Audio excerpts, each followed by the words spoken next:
Hello everyone. তো আজ হচ্ছে 30th জুলাই, থার্সডে। আর আজ হচ্ছে আমার বার্থডে। আর আমার বার্থডের দিন জল পড়বে না এটা তো হতেই পারে না, কারণ এটা তো প্রত্যেক বছরই হয়। তো আজ হচ্ছে 30th জুলাই, আমার বার্থডে। হ্যাঁ, তো আজকের দিনটা আমি কিছুটা একটা প্ল্যান করেছি যে এই কাজগুলো করব, এখানে এখানে যাব। তো একটু বাইরে বেরোনোরও প্ল্যান আছে। তো চলো দেখা যাক। বাট এখনো আমার চুলটাই শুকায়নি, কি যে করব চুলে গেয়ানে। এটাই আমার সব থেকে বড় প্রবলেম, যে চুলে কি করব। তো আজকের দিনটা কি করে স্পেন্ড করব সেটাই তোমাদের সাথে শেয়ার করব। তো চলো, এখানে আমি রেডি হয়ে বেরিয়ে গেছি লোকেশনে যাওয়ার জন্য। আর কিছুক্ষণের মধ্যেই তো আমরা লোকেশনেও পৌঁছে গেলাম। আর জায়গাটা সত্যিই খুব সুন্দর, মানে অ্যাম্বিয়েন্সটা খুব সুন্দর।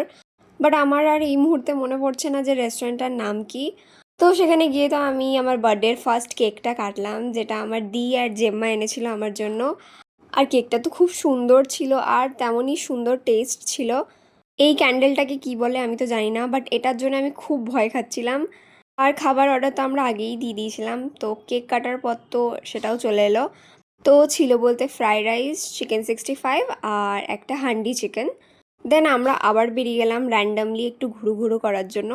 তো এখানে আমরা একটু স্মার্ট বাজারে এসেছিলাম কয়েকটা জিনিস দেখার জন্য। তারপর তো চলে গেছিলাম ডমিনোজ, কারণ অবভিয়াসলি আমার বার্থডে আর আমি পিৎজা খাবো না এটা তো হতেই পারে না। কারণ বার্থডের দিন ফেভারিট খাবারগুলো তো খেতেই হবে।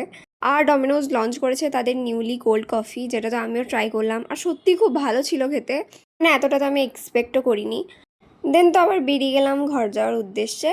তো আমরা তো পিৎজাটা পার্সেল করে এনেছিলাম, তো ঘর এসেই ভাই বললো আমি খাবো, তো আমি একটু গরম করে দিলাম। তারপর শুরু হলো ডেকোরেশন, যেটা তো আমিই বলে বলে দিচ্ছিলাম, কারণ কাকে এত বোঝাবো। আর এটা ছিল আমার বার্থডে আউটফিট। আর আমাকে কেমন লাগছে জানিও। তো ডেকোরেশন কমপ্লিট হয়ে যাওয়ার পর তো আমিও রেডি হয়ে যাই। আর এখানে আমার বার্থডের খুশিতে আমি নিজেই নাচানাচি করতে শুরু করে দিই। আর ততক্ষণে তো কেকটাও চলে এসেছিলো, আর কেকটা তো অসম্ভব সুন্দর ছিল। আর কেক কাট করার আগে আমি তো একটা উইশ চেয়ে নিলাম, যেটা তো কম্পালসারি। দেন যখন বাপি দোকান থেকে এলো তারপর আমি করে নিলাম কেক কাট। আর কেক কাট করতে করতেই তো বোটা নাইফের ওপর চিপকে গিয়েছিল। তোমরা যদি ভিডিওটা ভালো করে দেখো তাহলে বুঝতে পারবে। আর যেহেতু ভিডিও হচ্ছিল তাই আমি ম্যানেজ করে নিয়েছিলাম, নাহলে ভিডিওটা খারাপ হয়ে যেত। তো কিছুটা এইভাবেই মজা করে কাটলো আমার এই বছরের বার্থডেটা। তো তোমাদের ভিডিওটা কেমন লাগলো জানিও, আর আমাকে কেমন লাগছে সেটাও জানিও। তো আজকের জন্য এইটুকুই, আবার দেখা হবে নেক্সট ভ্লগে। Okay, by.